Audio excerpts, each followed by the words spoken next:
Bonjour et bienvenue à Leadership en tout genre. Et oui, mon désir au travers le contenu de ces émissions, c'est que je puisse inspirer la culture organisationnelle de votre entreprise et de générer un climat de travail qui est stimulant.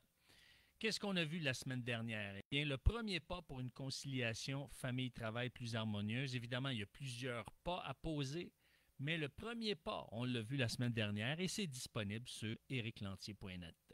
Cette semaine, on parle de leadership, et oui, dans leadership en tout genre, on parle de leadership, évidemment, mais plus particulièrement de l'intelligence genrée qui est au service de la productivité et de la rentabilité de l'entreprise. En fait, c'est une capsule pour établir des concepts parce qu'on va élaborer davantage cette question-là de productivité, de rentabilité, comment l'intelligence genrée, ce que la science a pu découvrir sur les distinctions entre les hommes et les femmes, et là, ici, dans le contexte d'une entreprise, hein, parce que on parle ici à leadership en tout genre là, de généralité. Ça ne s'applique pas dans tous les cas. Parce que c'est très rare que la recherche va découvrir par exemple, des mécanismes ou des styles de leadership ou des réactions ou des comportements, des attitudes qui s'appliquent à 100% des cas. C'est très rare. Normalement, ce que la recherche va dire, elle parle de généralité parce que ça s'applique dans 70, 75, 80, 65% des cas. Donc ici, c'est la même chose. On parle de généralité. Donc, il se peut que certains principes que j'apporte ne s'appliquent pas directement à vous. Et c'est pour ça que c'est important d'appliquer la formule de Saul de Tarse qui est examiner toute chose et retenir ce qui est bon. Donc, maintenant, comment l'intelligence genrée peut être au service de la productivité et de la rentabilité d'une entreprise? Bien, ce qui arrive, c'est que dans un marché où la pénurie de main-d'œuvre fragilise les entreprises, il est important d'avoir recours à l'intelligence genrée pour générer un climat de travail qui est stimulant, dynamisant et inspirant. Parce que si je n'arrive pas à retenir mes entreprises ou les garder motivées ou les amener tout simplement à se rendre au travail, eh bien, ça va avoir des effets sur ma productivité. Si ça a des effets sur ma productivité, ça va avoir des effets sur ma rentabilité. Je peux perdre des occasions d'affaires, je peux perdre des clients ou je peux vivre moi-même en tant qu'entrepreneur du surmenage parce que je dois compenser, faire des heures de travail supplémentaires. Et là, ça a un impact sur ma vie personnelle, ma vie familiale. Et ça va avoir une incidence directe ou indirecte avec la rentabilité et la productivité de mon entreprise. Maintenant, ce que la recherche va souligner, c'est que les équipes qui sont caractérisées comme ayant un meilleur équilibre entre les hommes et les femmes, ou l'apport masculin et l'apport féminin, vont avoir de meilleurs résultats en matière d'innovation et d'efficacité. Et ça, c'est documenté, ça. Parce que ces études nous montrent que dans les groupes mixtes, où chacun se sent à l'aise, où toutes les opinions sont entendues, eh bien, ces équipes-là sont susceptibles de remettre en question les normes établies et de mettre de meilleures idées sur la table. Parce que souvent, il y a des employés qui voient des façons de faire, puis là, il y a un nouveau qui rentre. Puis là, l'employé qui a un peu plus d'expérience va parler avec ce nouvel employé. Et le nouvel employé va dire, ben, pourquoi vous faites ça de même? Ben, parce que c'est de même que ça marche, c'est comme ça que le boss le veut. Ouais, mais si on faisait ça comme ça, on serait plus efficace. Moi, j'en ai parlé au boss, mais ça passe pas. Donc, voyez-vous, souvent, lorsque de bonnes idées ne sont pas mises en action, eh bien, ça a une incidence sur la production. Évidemment, un chef d'entreprise, un leader, un patron ne peut pas mettre en action toutes les idées qu'il entend. Par contre, il peut avoir des plans, par exemple, en disant quand on sera rendu là, on va pouvoir faire des changements au moins qui vont donner de l'espoir à ce que les clients, ou pas les clients, pardon, mais les employés qui ont vu et qui savent sur le terrain comment mieux organiser les choses, eh bien, ils vont se sentir entendus, vont sentir qu'ils sont impliqués dans le processus. Maintenant, la grande question, c'est est-ce que vous désirez une culture organisationnelle qui est plus inspirante et qui met les forces de chacun en synergie, ou vous voulez garder un style de leadership qui était vraiment efficace au 20e siècle, mais qui commence à perdre, si on veut, de l'impact, perdre de l'influence au 21e siècle. Alors, si vous désirez générer une culture organisationnelle qui est de plus en plus inspirante, il y a 3 éléments qui sont importants à comprendre. Bien, premièrement, et je viens de le soulever, il faut comprendre que le style de leadership hiérarchique du 20e siècle ne correspond plus à la réalité du 21e siècle. On est dans un autre siècle, une autre réalité. Auparavant, lorsqu'on parlait de mondialisation, c'était souvent pour s'apprivoiser, aller chercher de l'approvisionnement. OK? Ah, j'ai besoin de matières premières dans un autre pays ou de ressources, ou par exemple, ça se vit encore, ça. Par exemple, des pièces électroniques qui sont fabriquées dans un pays et qu'on assemble dans un autre pays. Bon, oui, il y a toujours eu, disons, quand je dis toujours eu, depuis les 50-60 dernières années, il y a eu des contacts avec l'international, mais là, ce n'est pas seulement les ressources ou l'approvisionnement.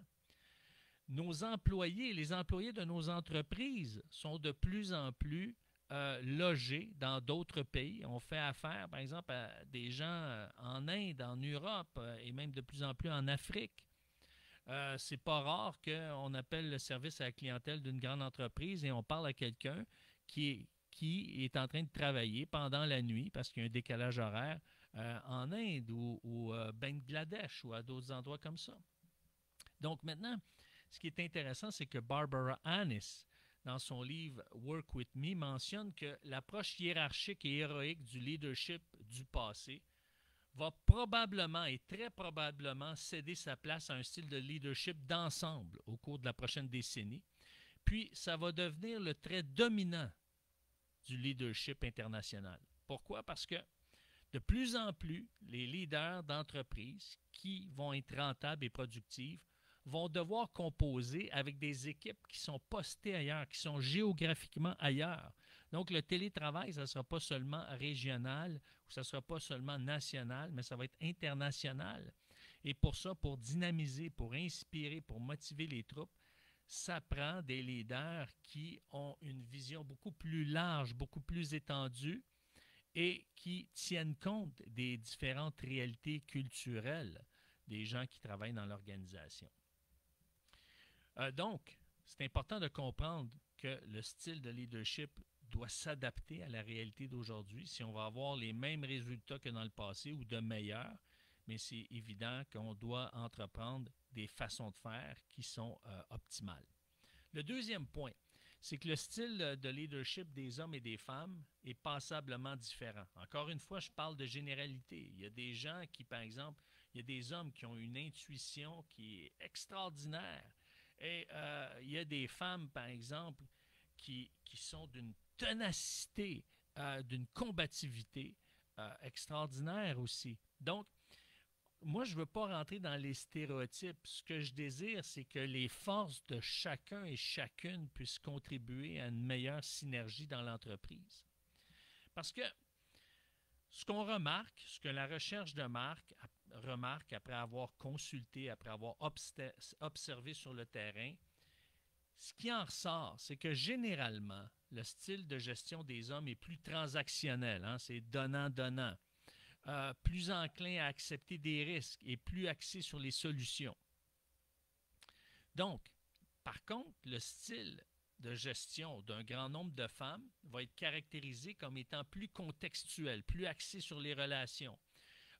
Donc, qu'est-ce que ça fait? C'est que lorsque la culture organisationnelle d'une entreprise est caractérisée par une énergie féminine, cette entreprise va encourager et permettre une plus grande discussion et, je vais vous sortir un mot savant, une plus grande idéation. Alors, une plus grande idéation. L'idéation, c'est de former et enchaîner des idées. Alors, en règle générale, les femmes ont une longueur d'avance sur les hommes. Pourquoi? À cause des connexions qui sont plus rapides entre les deux hémisphères du cerveau. Et donc, c'est plus propice à former des idées, à enchaîner des idées. Et donc, c'est pour ça que beaucoup de femmes apprécient ce qu'on appelle les brainstorming, les remue-méninges, les tempêtes d'idées. OK, on s'assoit. Qu'est-ce qu'on peut faire? Qu'est-ce qu'on peut changer? Et à ce moment-là, c'est important de voir dans notre entreprise quel style caractérise notre culture organisationnelle. Donc, effectivement, le style de leadership des hommes et des femmes est passablement différent. Évidemment, on doit tenir compte des traits de caractère. Par exemple, si on est colérique, flegmatique, si on est sanguin ou mélancolique. Et ça, ça transcende les genres. Mais il reste que néanmoins, il y a des grands axes qui sont caractéristiques des différents sexes. Maintenant, et ça, c'est démontré scientifiquement. Troisièmement, les femmes dans les entreprises, et on aura l'occasion de le développer dans les prochaines capsules parce qu'avec le temps que j'ai à ma disposition, je ne peux pas entrer dans tous les tenants et aboutissants. Je vous lance les grandes lignes et on pourra préciser davantage, morceler le contenu et approfondir dans les prochaines semaines. Vous allez voir, ça va dynamiser la culture organisationnelle de votre entreprise. Ça, c'est assez clair pour moi. Maintenant, le troisième point, c'est que les femmes dans les entreprises se plaignent de ne pas se sentir valorisées. Et souvent, c'est parce que les hommes font une mauvaise lecture ou vont mal décoder leurs intentions. Et ce que ça produit, ce que la recherche démontre, ce qu'on a observé au travers des questionnaires, au travers justement des entrevues, ce qu'on a observé, c'est que souvent des femmes vont quitter une entreprise avec un prétexte écran. C'est quoi ça, un prétexte écran? C'est que je vais donner une bonne excuse qui passe bien, mais ce qui m'a vraiment motivé à quitter l'entreprise ou à changer de poste, c'est pas ce que je dis, c'est autre chose, mais je veux pas le dire. J'ai pas le goût de le dire. Alors, souvent, ce que les femmes ne disent pas, c'est qu'elles ont quitté parce qu'elles ne sentent pas qu'elles peuvent contribuer à améliorer la qualité de vie ou la qualité de l'entreprise. Et c'est là qu'elles vont donner, lorsqu'elles vont quitter, des excuses écran. Avec ce travail-là, je vais être plus près de chez moi, ou je vais pouvoir arriver plus tôt à la garderie, aller chercher plus tard à la garderie, etc. Ça me donne une semaine de vacances de plus pour passer en famille.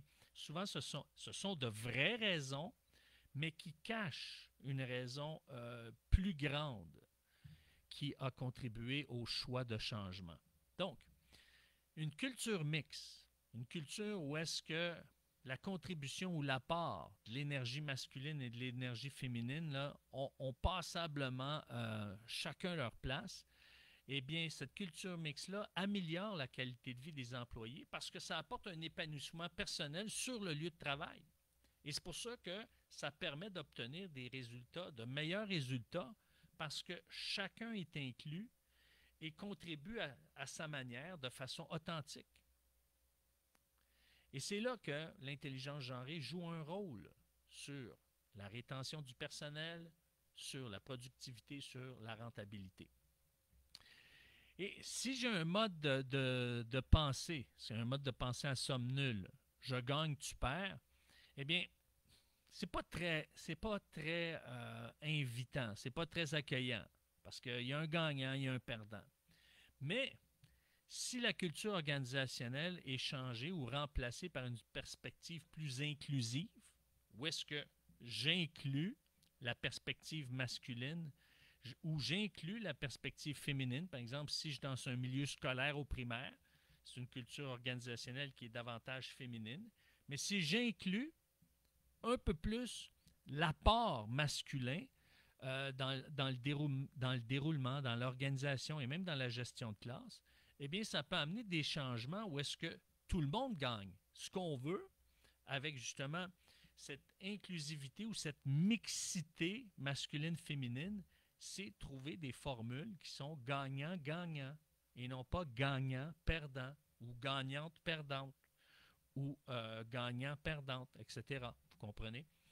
Donc, et je vais conclure avec ça, c'est quand on combine les attitudes et les comportements dynamiques, électifs et collaboratrices des femmes, eh bien, avec les pensées et les actions systématiques ciblées et orientées vers les résultats des hommes, qu'on va obtenir quelque chose qu'aucun des deux sexes ne pourrait jamais espérer réaliser seul.